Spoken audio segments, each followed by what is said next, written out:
All right, let's get right into it. We're going to pull back the curtain on something that's happened to almost all of us. That frustrating moment when your card gets declined out of nowhere. Because what feels like a simple error is actually a peek into a massive, invisible war that's being fought in milliseconds.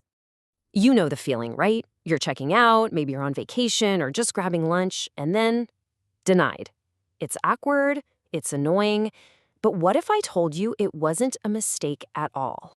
Yep, you heard that right. That decline was almost certainly a deliberate, calculated decision. It was made by this incredibly complex web of automated systems, all designed to protect you. So the real question is, how on earth do they make that call? I mean, just think about that. In less time than it takes you to blink your eye, an entire global system analyzes your purchase and decides, is this legit? It's just mind-bogglingly fast. So let's break down exactly what happens in that split second. Okay, first up, let's follow the money, or at least the request for the money. It's a lightning-fast journey that really shows you why a simple no is actually a sign of a super sophisticated defense system at work. So the second you tap or click pay, that request zips from the store through a huge network like Visa or MasterCard and hits your bank's high-powered computers, what they call their risk engines. Then, in a heartbeat, those engines shoot back a simple answer, approve or decline. But it's in that third step where all the magic and all the drama happens. Now let's peel back that first layer of security. This is probably the only part of the whole process you've actually seen with your own eyes, the visible gatekeeper for your online payments.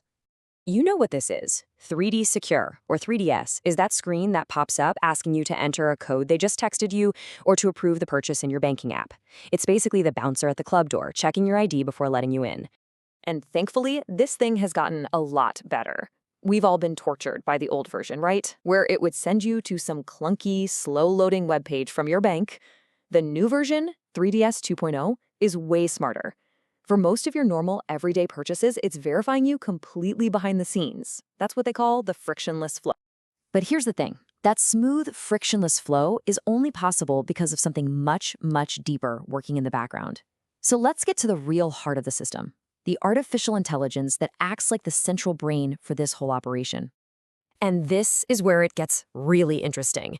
Instead of just having a simple list of yes or no rules, the banks use AI to give every single transaction a fraud score. It's not just checking your balance, it's calculating the real-time probability that the person clicking buy isn't actually you. So, how in the world does it come up with that score? Well, it instantly analyzes hundreds of data points. It's looking at your normal spending habits, where the merchant is, how much you're spending, what time of day it is, even the specific phone or computer you're using. So yeah, a sudden huge purchase on a brand new device from a weird time zone, that's going to send that fraud score through the roof. And the scale we're talking about here is just staggering.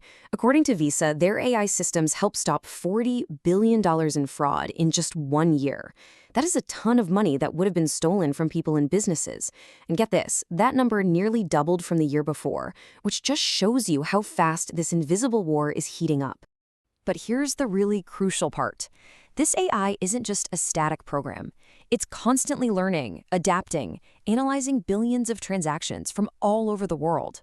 So when fraudsters cook up some new scam, the AI sees that pattern emerging globally and learns how to shut it down, sometimes before it even gets big.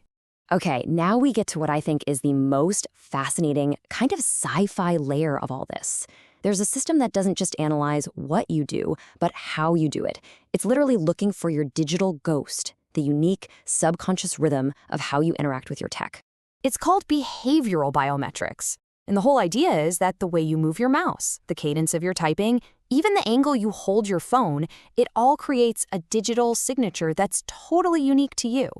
It's a pattern that's incredibly hard for a fraudster, and especially a robot, to fake. Seriously, this system is measuring stuff you don't even know you're doing. The tiny pauses between your keystrokes, the specific way you curve your mouse across the screen, the pressure of your thumb when you swipe. It's building this profile of your unique physical habits to confirm that, yep, there's a real human there, and that human is you. And check this out. This is a perfect example of the system in action. In this real-world case, a person's computer got infected with malware. The fraudster was actually logged into their bank account, but the system picked up on jerky, non-human mouse movements. And the result? A near-perfect fraud score of 998 out of 1,000. The attack was stopped dead in its tracks. Then, layered right on top of all that, is another really clever check: location analytics. Geolocation is simple, right? It just asks, are you in a weird country? But geovelocity, that's the really smart part. It asks, is it physically possible for you to be here? So if your card was just used in Zurich, there is no way you can make a purchase in Munich 2 hours later. That's an instant red flag. So with all these incredible overlapping layers of security, we get to the final and maybe toughest challenge for the banks. It's this constant high-wire act. They have to balance perfect, ironclad security with a perfectly smooth experience for you. And if they get that balance wrong, it gets expensive fast. And this chart just lays out how high the stakes really are. On one side, you've got the astronomical cost of online fraud. But on the other side, if your security is too sensitive, you start getting false declines. And get this, over a third of people say they will never shop with a merchant again if their card is wrongly rejected. So this brings us full circle. We can finally solve the mystery of that unexpected decline. It could be any of these things. Maybe it was a purchase that just didn't fit your normal pattern, or a big pre-authorization hold from a hotel. It could even be something as simple as choosing to pay in your home currency when you're overseas, which, believe it or not, can add risk. Any one of these can trigger that engineered decline. And that really is the key takeaway here. The next time your card gets declined, try to remember, it's not that the system is broken. It's actually a hyper-intelligent, multi-layered security system doing its job, making a split-second judgment call to protect you from a very real and constantly evolving threat. Which kind of leaves us with one last question to chew on.